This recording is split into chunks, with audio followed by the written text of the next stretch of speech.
কুমিল্লায় কালিয়াঝুরি পিটিআই মাঠ সংলগ্ন নীলি কটেজের দ্বিতীয় তলায় মা মেয়ের রহস্যজনক মৃত্যুর ঘটনায় এলাকায় চাঞ্চল্যের সৃষ্টি হয়েছে।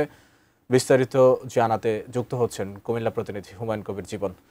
জীবন, কুমিল্লার যে এরকম একটি হত্যা, মা এবং মেয়েকে একই সঙ্গে হত্যা করা হয়েছে, এ বিষয়ে আপনার কাছে আর কি তথ্য রয়েছে, আপনি বিস্তারিত জানাবেন আমাদেরকে।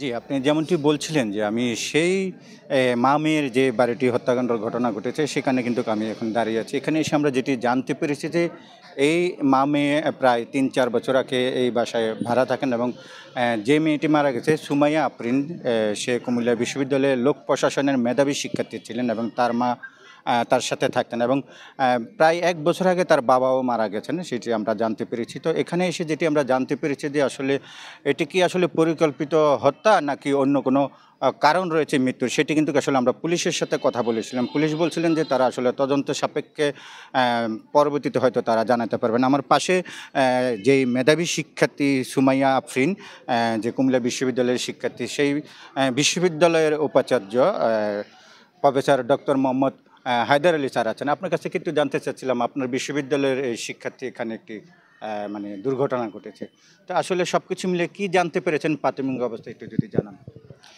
আমরা সকালে খবর পেয়েছি যে এরকমভাবে আমাদের একটা মেধাবী শিক্ষার্থী লোক প্রশাসনে এবং তার মাকে হত্যা করা হয়েছে। এই খবর পাওয়ার পরেই আমরা বেশ উদ্বিগ্ন, কারণ এখানে আমরা না, খালি আমাদের ছাত্রছাত্রীরাও উদ্বিগ্ন যে এরকমভাবে যদি হত্যাকাণ্ড হতে থাকে অন্যরাও খুব ভয় পেয়ে গেছে। ছাত্রছাত্রীরা চায় না যে এই রকম আবার কোনোভাবেই এটা রিপিট হোক, এটা চাই না।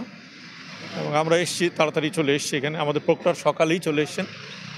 আমরা খোঁজ খবর নিচ্ছি, আমরা পুলিশ প্রশাসনকেও বলেছি যে যত দ্রুত সম্ভব এটা আইডেন্টিফাই করেন, আর ওনার সহযোগিতা করছে।